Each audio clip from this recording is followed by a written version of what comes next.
Guys, it's Jam, and today I wanted to talk about my fall clothing wish list. This is something that I have been contemplating for a while because, as I said before, I don't really buy clothes like that. This is basically a 2-year update, and if you see me looking down, it's because I'm looking at the clothes that I'm going to show within the video. Don't think I'm just like reading a script because I'm really winging this off the top of my head, but I'm going to just pull up the images as I go by so you guys can basically see my thought process. Also, if you're new here, my name is Merrell, but everyone calls me Jam. Please leave a like, comment, subscribe, all that good stuff. We're on the journey to 100 subscribers, and I thank you guys always again for your endless support. We're growing fast. Also, if you hear some noises in the background, I'm sorry. I live in the city. You're going to hear some environmental noises until I figure out how to fix the audio properly. Like, let's just assess, like what I currently dress like. So in this photo, as you can see, I pretty much wear pleated skirts, sweaters, and maybe like a hiking sneaker that looks like a casual sneaker. So the reason why I wear a hiking sneaker that may look like a casual sneaker or a sport style sneaker in Solomon terms is because I walk a lot, like 5,000 to 10,000 steps a day. So I like to have shoes that have a lot of like just a very, very solid base because I need them to last a long time. And I don't think I'm ever going to stop walking until I can't walk anymore. So that is going to be on my wish list as well. Well, in this picture, don't hate me, but that pleated skirt is actually from the last order I ever placed on Shein. And I took a gamble because I didn't know if the skirt was going to come out good or not. And I remember it was at the end of that year. I bought a blue one, a black one, and then this brown one. And when this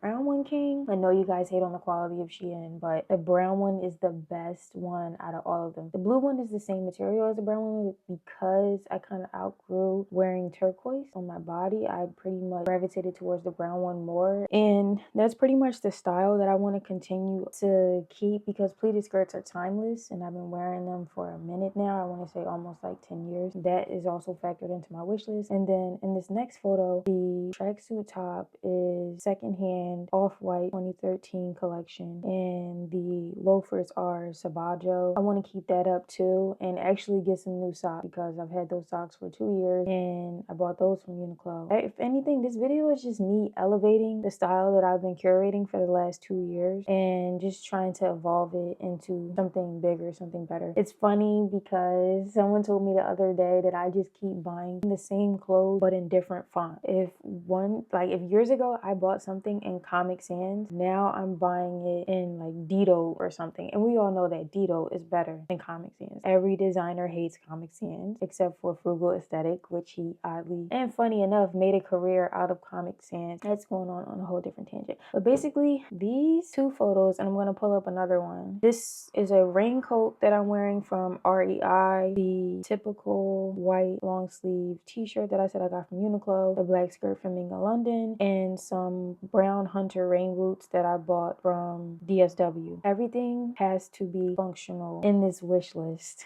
It's not something I'm just going to throw together and be like, oh, I bought it because I just wanted it at the time. Because I am in this I don't want to waste any money era, and I would like to keep it up because my savings is looking amazing. But just keep in mind, whenever, I'm just going to give out some advice, even though you didn't ask me, but whenever you're creating a wish list for clothing according to season, make sure that it either aligns with what you already have so that you can elevate it perfectly, or make sure you are adding something that's functional, which is basically the same thing as what I just said before. Don't just go out and buy stuff on a whim that you know you're not going to wear. As the older folks would say, you're just eating with your eyes. Pay no attention to what that heart says. I'm telling you, sometimes your heart will lead you in the wrong direction. Without further ado, we're going to get straight into the vid. First, we're going to look at this down coat from Mackage. Now, I've really been looking into Mackage because I used to work next to Saks Fifth, and I remember going into the store and I asked one of the sales reps about Mackage, and she basically told me that it's a new brand that's up and coming, and I had recently purchased a Canada Goose jacket about 2 years ago. So I was just really curious about other down coat brands because down feathers are an obsession that I have. I can't wear a coat that's less than 800 down fill, or I will be extremely cold.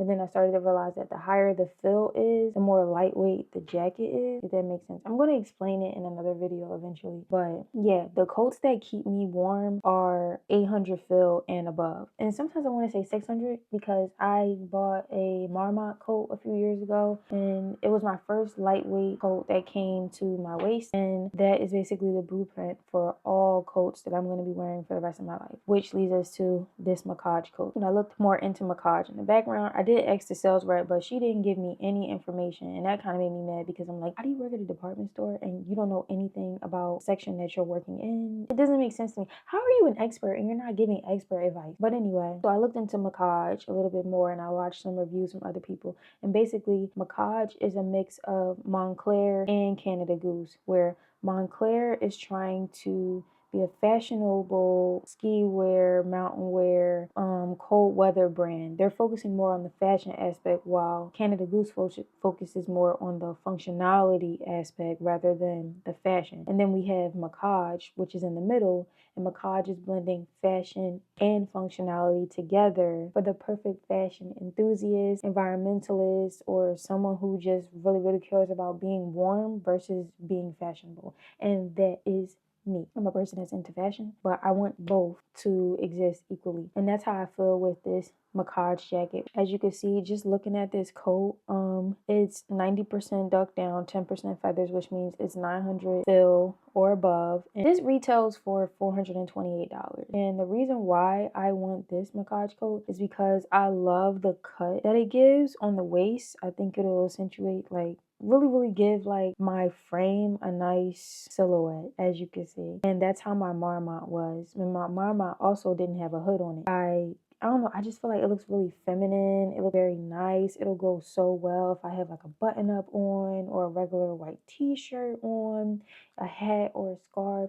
I can just add so many accessories to it because it's compact and it's lightweight. So for $428, I don't think it's that bad. I would honestly afterpay it, but I just love the cut on this coat. It looks so good, and it honestly reminds me of like almost like they use the Montclair, I want to say it's like a Montclair coat that used a spider web as a reference. Yes, the Montclair Spider-Man jacket. That jacket is so creative. I mean, come on. It's the subtle touch of it. Like that's just the little stuff that I love about fashion. When someone has the mind to incorporate that in there, this black Laney down jacket from Mackage gives me a perfect blend of fashion and functionality. The way those cuts are, I mean, come on. I could just see myself in it, and I wouldn't get another coat for a very long time. Also, another reason why I want a new black down jacket is because when I bought the Goose,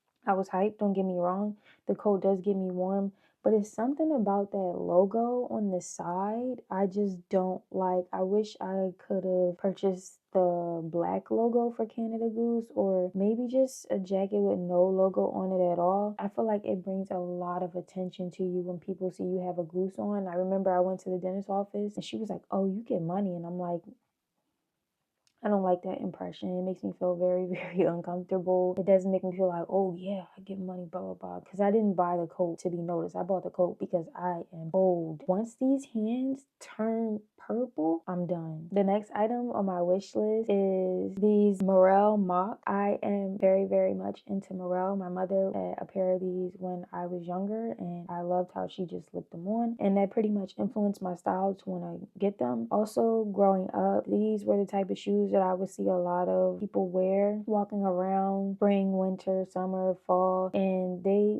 really look good and they last a long time, and they're also very good for walking. So I love this print that's on top. I think it'll go so well with the brown and green that I wear. Also, if I wear like an all black fit and have on cream, I think these will just look really well. And you can wear these in an office setting because they still look professional. There's another pair that I want, is green and they're waffle knit. And I just think they would look so good on my feet. I mean, just an easy slip on, because after buying Salomon's, I really don't feel like lacing up my shoes anymore. As you can see, it's a tread rubber sole, so that'll help in rain, sleet, snow. And then it has a fleece lining, so it'll keep my ankles nice and warm with my socks on. I think these slip-on sneakers sneakers will work really, really well if I'm in a rush or if I need to just do something and I don't have to worry about bending down every, I don't know, 5 seconds. Like, oh my gosh, are my shoes tied? Or it's between this or the Oakley Factory Team Flesh sandals. I don't really consider them sandals if they're closed toe, so I'm just gonna say that those slip-ons, but I love this colorway. My only fear is that it'll get dirty really fast, but at the same time, they were pure white the first time I bought them, and I still did the same amount of walking within grass, mud, and everything. They didn't get dirty until I worked in a very dusty setting. I feel like these will still be fine if I'm walking around and everything, but at the same time, if they get dirty, then they just get dirty. I mean, they're shoes. They're just gonna live their purpose, but these are something I definitely want to add to my collection, and I think it will look so good. Here's another sandal that I really, really like from them, and I would kind of be stepping in, well, not in, but outside of my comfort zone because I don't wear purple a lot or plum at all. So I really, really just like the soles of these sneakers. I mean, sorry, these sandals and how they look, because they look a little weird and funky, and they're just something that I would just want to try just because. Now, the next item on my shoe wish list is ROA off-white sneakers, and I've wanted these since the middle of the summer. I posted them in my close friends. It was a black version and a white, and well, not white, but a cream version, and I was debating if I wanted to go for an all black silhouette because I literally don't have any sneakers that are all black, and I need to buy an all black pair just in case. I want these really, really bad. I love, look at the fit lock closure. It's so cute, and you could just take the little drawstring that's on it and wrap that around. I think that is such an innovative idea to have on a shoe, because once again, we're blending fashion and functionality. That is just my style. Fashion, functionality,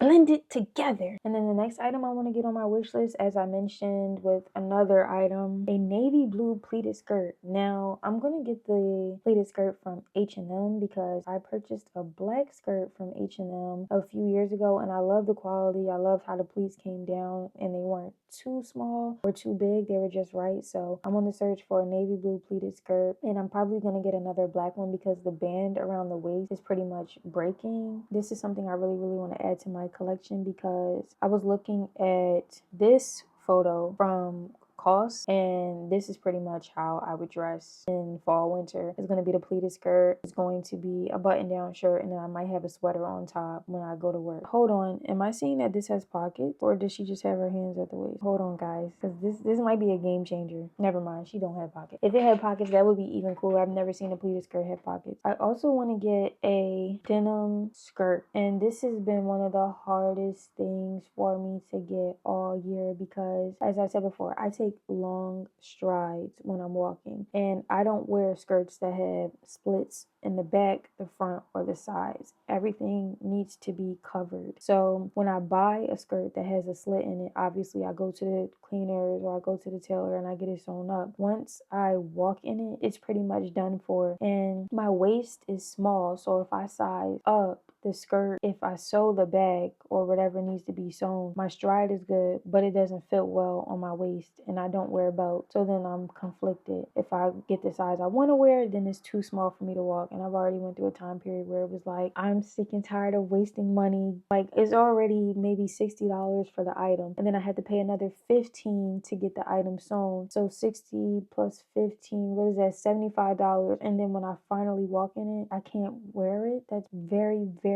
annoying, and it's so hard to find the one I want. But right now I really, really want a plain raw denim maxi skirt, and I also want a dirty wash maxi skirt because it would just look so good with a white shirt on. I'm telling you, it would really look so good. That's my goal, to just kind of bring this style to life a little bit. There was a time where I really, really hated denim skirts because that's all I wore growing up. A little bit mixed in between with the tiered maxi skirts. And I don't know, I just feel like I want to give denim another try because now that I'm older, I can see it doesn't look too bad. The only denim maxi skirt that I liked when I was little, it was a mermaid maxi skirt, and that was just so left field because I remember one time I was riding my bike with my mermaid maxi skirt on, and the wind blew so hard and my skirt flew up, and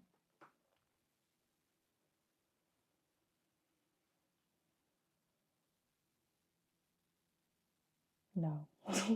No, I'm too old for that to be happening. With the loafers, like I kind of want to find more skirts that fit into this realm as well. I don't know what they're called. I bought this skirt from Target and it looks like a scrub skirt, but when you see it in person, it balloons out really, really well. So I guess you could say it's a balloon skirt, but at the same time, it's not a balloon skirt because the cut and the material is different. It's not like a parachute at all. It just looks like if someone made scrub into a skirt. I'm looking for skirts that look like that too, and I'm also looking for more track jackets because I don't know, I'm really, really feeling the 60s, 70s posh look, and I think I'm gonna end up wearing socks with everything for the rest of my life. Well, tube socks with everything for the rest of my life because as I said, I'm trying to just make sure my closet remains timeless. Overall, yeah, that's my fall wish list. I think I just want more pleated skirts. Definitely want some sports style hiking shoes, and I want a new bubble coat, and I want a trench coat too. There's so many things that I want to get, but I'm trying to focus on what I need. I would love to hear how you guys feel about my fall wish list items or some items that you guys have on your fall wish list because I know that everyone has different styles, and I'm very, very,